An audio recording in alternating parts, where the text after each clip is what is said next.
Et il y a aussi de l'humour, hein, comme vous l'aurez compris. Donc vous arrivez à faire cohabiter l'humour et ce fantastique et cette inquiétude, en fait. J'essaye. C'est certain que ça se fait au dépens de la terreur. C'est pas un roman qui se voulait profondément terrifiant. Je crois pas que j'arriverai à installer une véritable atmosphère. Le genre d'atmosphère qui vous hante, tout ça, je pense pas que j'y arriverai avec la dose d'humour que j'ai mis là. Mais en même temps, il y a le personnage du rôdeur à côté de ça, la vieille légende familiale des mal-enfants qui elle, ce personnage-là projette son ombre sur la famille et puis sur le roman. Et puis plus on avance, mais plus cette ombre-là devient présente.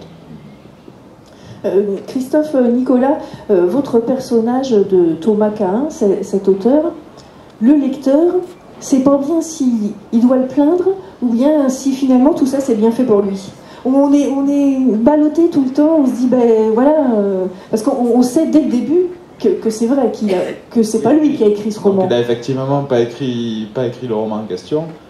Il décide de tout faire pour que personne ne le sache. Oui, en plus c'est pour des raisons mesquines un peu. C'est pas pour sauver l'œuvre, c'est lui. Il a écrit plusieurs romans qui n'ont pas été reconnus selon lui à sa juste valeur. Et là, il profite du succès en se disant ça fera aussi pour ceux d'avant qui méritaient aussi. Là, il se trouve qu'il n'a pas écrit, mais tant pis, quoi. Et lui, le roman, il le trouve pas mal quand même. Mais et alors, la grande difficulté pour moi, c'était parce que je donne des extraits du roman en question, qui est un chef-d'œuvre, tout le monde s'accorde à dire que c'est génial.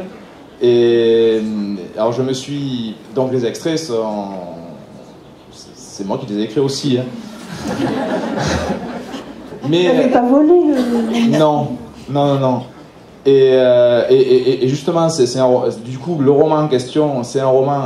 On se demande pourquoi il fait tant parler, parce que il est un peu glauque, il se passe des trucs, mais c'est tellement beau, c'est tellement poignant, c'est tellement vrai. Et ça raconte notamment une scène de torture, un meurtre un peu odieux, un peu dégueulasse. Et il se trouve que donc la première scène, ça se passe à la télévision, où justement c'est le sacre, l'auteur en question, il se fait à la fois acclamer pour son nouveau roman et démonter pour ses anciens. Mais c'est pas grave, parce que comme c'est un génie, il peut prendre les critiques des anciens, parce que maintenant c'est un grand auteur, sauf que lui sait que les anciens c'est lui, le nouveau c'est pas lui, donc il le prend assez mal. Et donc, pour montrer à quel point c'est génial, le présentateur lit un extrait. Le fameux extrait qui va être entendu à l'autre bout de la télé par un policier à la retraite, et ça va lui rappeler une vieille histoire non résolue d'il y a 10 ans.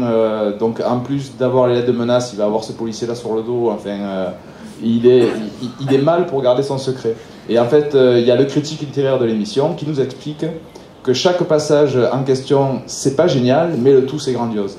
Et comme moi je vous livre quelques passages sans le tout, c'est peut-être pas génial, mais faites-moi confiance. Donc c'est ma façon de m'en sortir, quoi. Et la question c'était ça.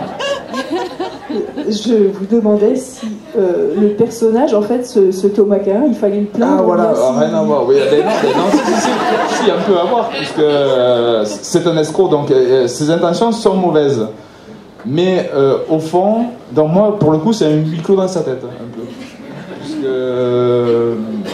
ça se passe beaucoup dans sa tête, il se passe beaucoup de choses aussi autour, et on se rend compte assez rapidement que derrière ce succès-là, il met d'autres choses plus personnelles, plus profondes.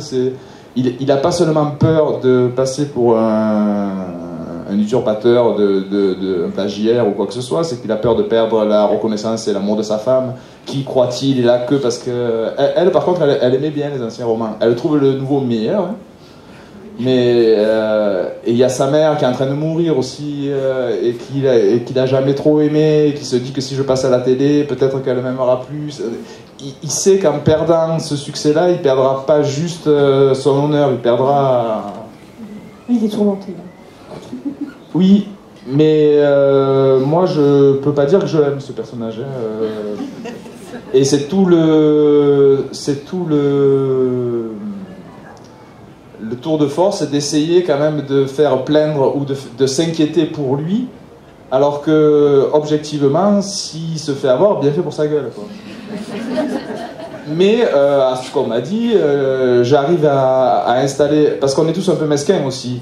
Et on arrive aussi à se mettre à sa place en se disant, si j'étais lui, qu'est-ce que je ferais? Et on se rend compte qu'on ferait pas loin de ce qu'il fait, quoi.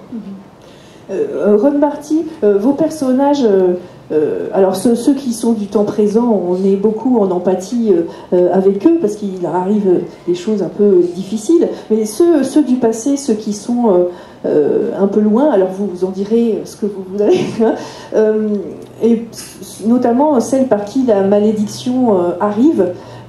Alors là c'est un peu pareil, ce personnage, est-ce qu'on est en empathie avec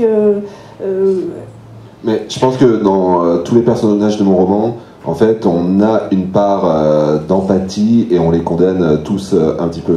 Ça va pas tous dans le même sens, c'est-à-dire que le couple, on commence avec de l'empathie, à les plaindre, à se dire le pauvre couple, ils ne peuvent pas avoir d'enfants. Plus on progresse dans le roman, plus on voit ce que la femme est prête à faire pour avoir un enfant, et plus on voit certains secrets du mari.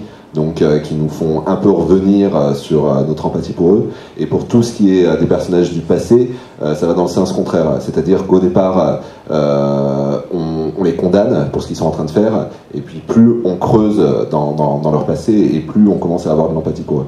Donc de toute façon, pour tous les personnages, enfin, on peut pas être dans une pleine empathie ou dans une pleine condamnation. Il n'y a pas de gentil, pas de méchant, c'est juste des humains, quoi qu'il arrive, qui essayent de s'en sortir avec leurs propres moyens, et ensuite c'est au lecteur de savoir si au final on les aime ou pas.